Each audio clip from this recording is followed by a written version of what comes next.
my brother and sister. We speak often of God, but do we pause long enough to consider what that name truly signifies? Is he a distant abstraction, an unmoved mover beyond the veil of reality? Or is he closer than our very breath, shaping the world with fingers unseen? I propose to you that there are marks, 7 to be precise, by which we may know him. These are not symbols or mere ideas, but the very imprints of the divine upon reality itself. To call God good is not merely to assign him a quality among others, as though goodness were an external standard to which he happens to conform. Rather, he is goodness itself, the very source and measure of all that is right, pure, and true. Every instinct we have toward justice, mercy, beauty, and love is but a distant echo of his nature. The goodness we perceive in the world is not self-sustaining, it is borrowed, a flickering reflection of the eternal light that does not fade. This is no sentimental or fragile goodness, easily swayed by circumstance. It is not a mere preference, as one might favor a warm day over a cold one, nor is it kindness divorced from truth. It is the unwavering, unyielding standard by which all else is measured.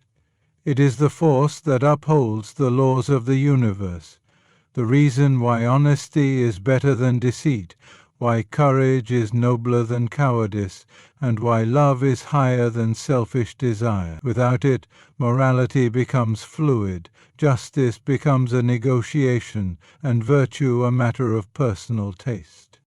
Yet, this goodness is not always comfortable. A man may call for justice until it turns its gaze upon him.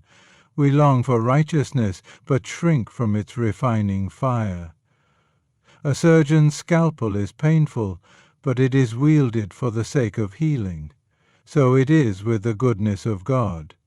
It does not coddle, nor does it leave us as it found us. It is relentless, stripping away all that is false, impure, and small-hearted. It is not a passive thing, but a pursuing force, unsettling the proud and lifting the humble. This goodness is woven into the fabric of reality itself. It is why even in a broken world kindness still stirs the heart, why self-sacrifice still moves us, why truth rings clear despite the fog of deceit. It is the music beneath the noise, the law written on the heart of every man, whether he acknowledges it or not.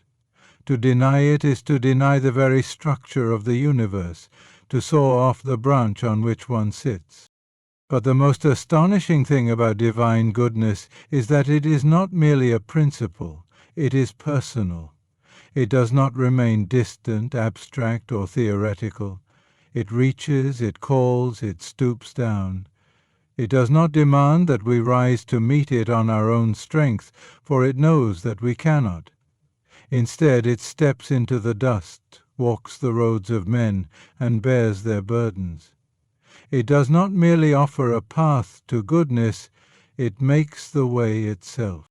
Justice is not an invention of man, nor is it a matter of cultural preference. It is a reality as fixed as the laws of nature, a force that stands independent of human opinion. It does not bend to sentiment, nor does it change with the shifting tides of history.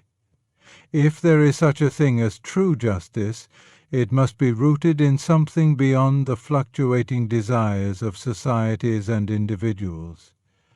It must be absolute, unwavering, and incorruptible. And that is precisely what the justice of God is.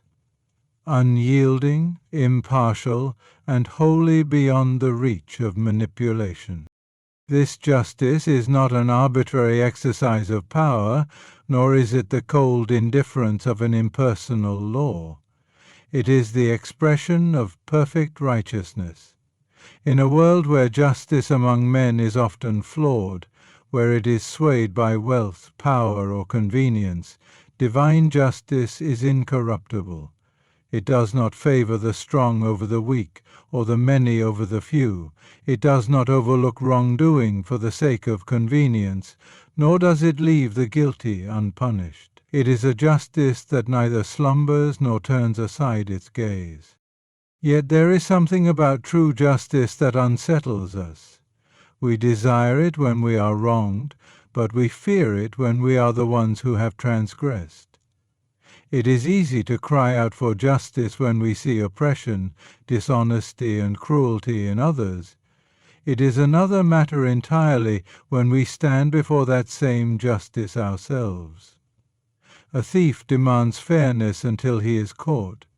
A liar scorns deceit until he is exposed. The justice of God does not merely address the evils of the world, it confronts the evils within us. If divine justice were like human justice, it could be bribed, swayed, or reasoned with, but it is not. It is the standard by which all things are measured, and against it no one stands righteous.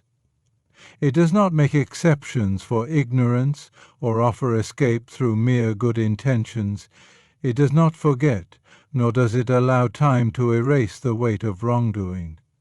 There is no loophole, no clever argument, no plea that can bend its verdict. It does not merely consider actions, but the very thoughts and intentions of the heart. This justice is not cruel, but it is severe. It is not reckless, but it is thorough. It does not rush to judgment, yet it does not hesitate to execute it. It is the fire that refines, the sword that divides, the weight that cannot be lifted by human hands.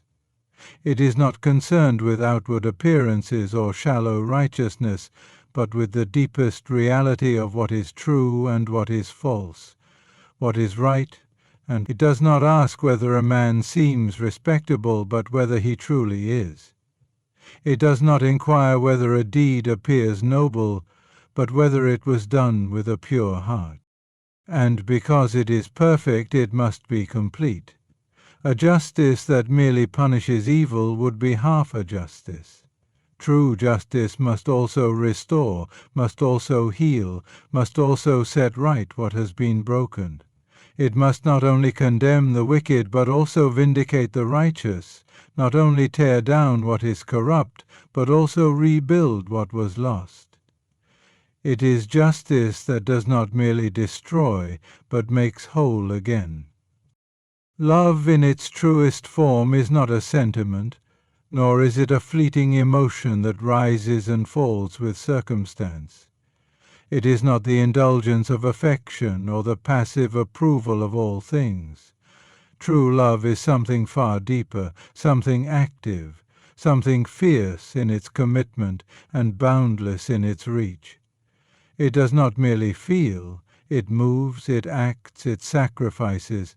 It is not weak, nor does it retreat in the face of difficulty. It is the strongest force in the universe, and it finds its perfect expression in the nature of God.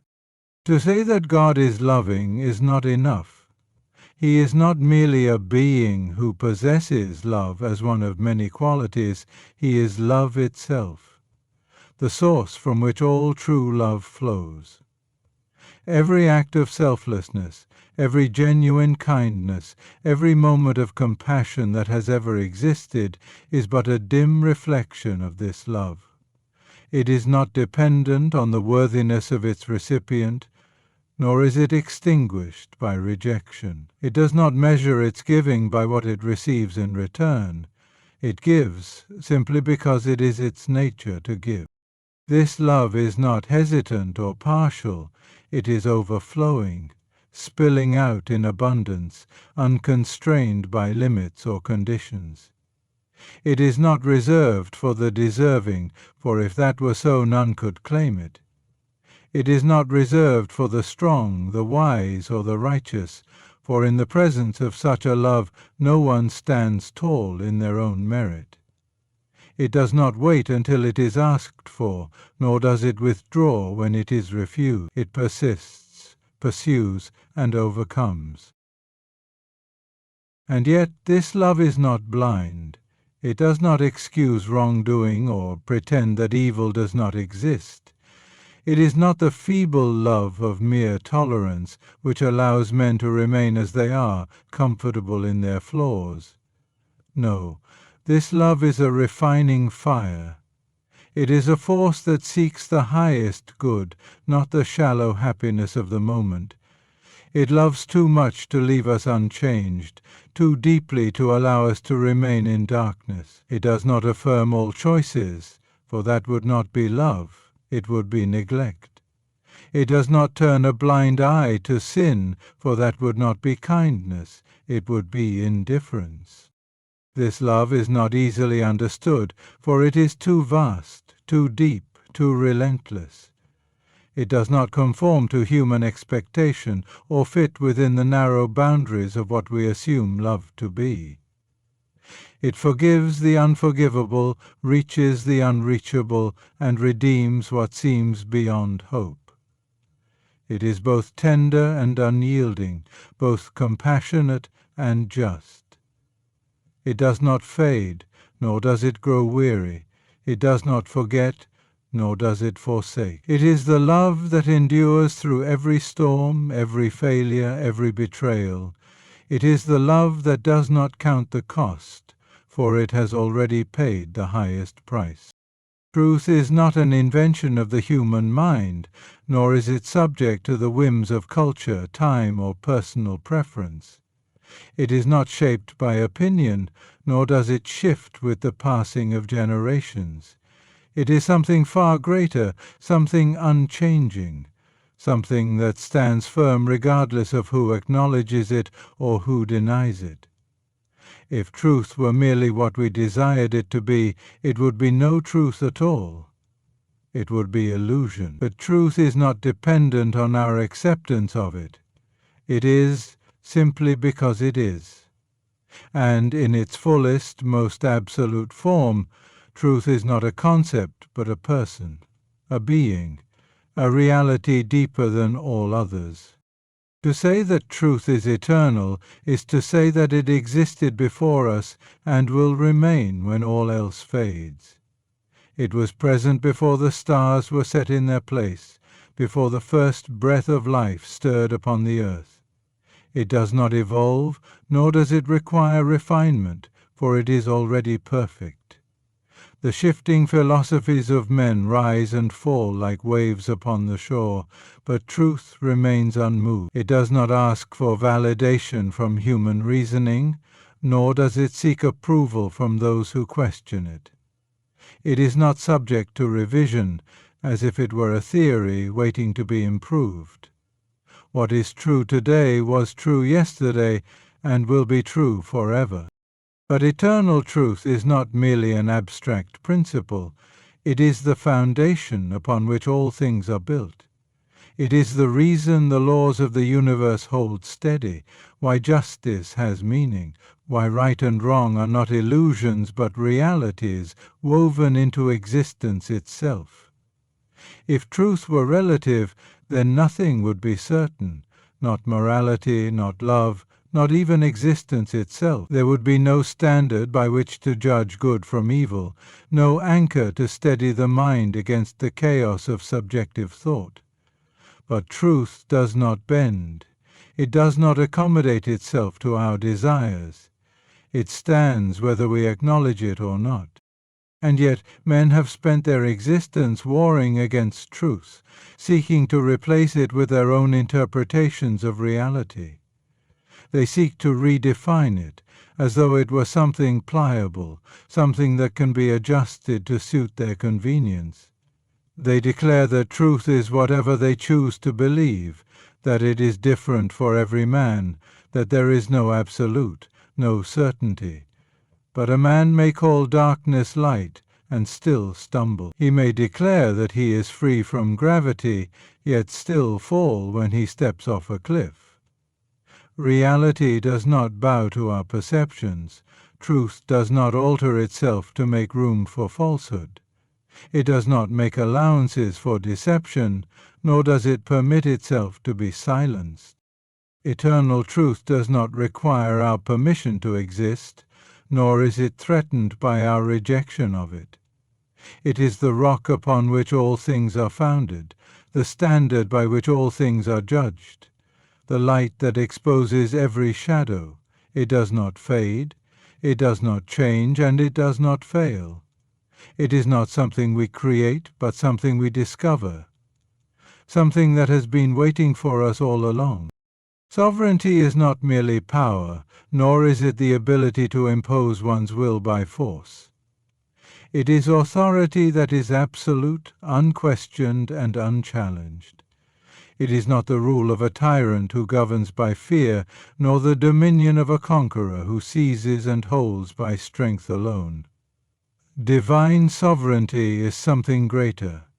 It is the reign of one whose right to rule is as eternal as his own existence, whose will is carried out not in uncertainty, but in perfect wisdom. It is a sovereignty that does not waver, does not falter, and does not depend upon the approval or acknowledgement of creation. If God is truly sovereign, then nothing lies outside his control. There is no force, no will, no accident that can frustrate his plans or stand against his decree. The rise and fall of empires, the movement of the stars, the course of history itself, all unfold according to his command. This is not the rule of a distant, indifferent deity, but of a king who is both intimately involved in the affairs of men and utterly beyond their grasp. He does not govern as a man governs, through compromise or uncertainty, but with the certainty of one who sees the end from the beginning. To understand divine sovereignty is to recognize that nothing happens outside his knowledge, nothing escapes his purpose, and nothing is beyond his reach. This sovereignty is not limited by human will, for even the rebellion of men is accounted for within his design. He does not wait upon the decisions of his creatures, as though he were a ruler bound by the choices of his subjects. A man may declare his independence, but he remains within the rule of the one who gave him breath. His freedom is not a threat to God's rule, but a part of it. Even the greatest defiance is only a ripple within the ocean of divine dominion. Yet this sovereignty is not cold or mechanical. It is not the arbitrary rule of an unfeeling despot.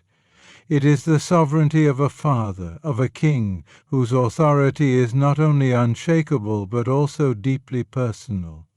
He does not merely decree, he directs. He does not merely command, he cares.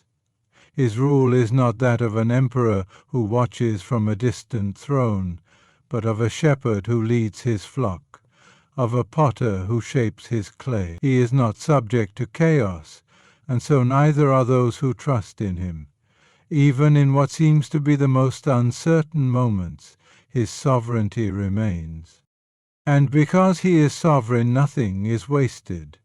No suffering is meaningless, no event is random, no moment escapes his notice. What appears as tragedy to human eyes is often a thread in a greater tapestry, woven by hands that never err. The plans of men may be thwarted, their ambitions may crumble, but his purposes stand.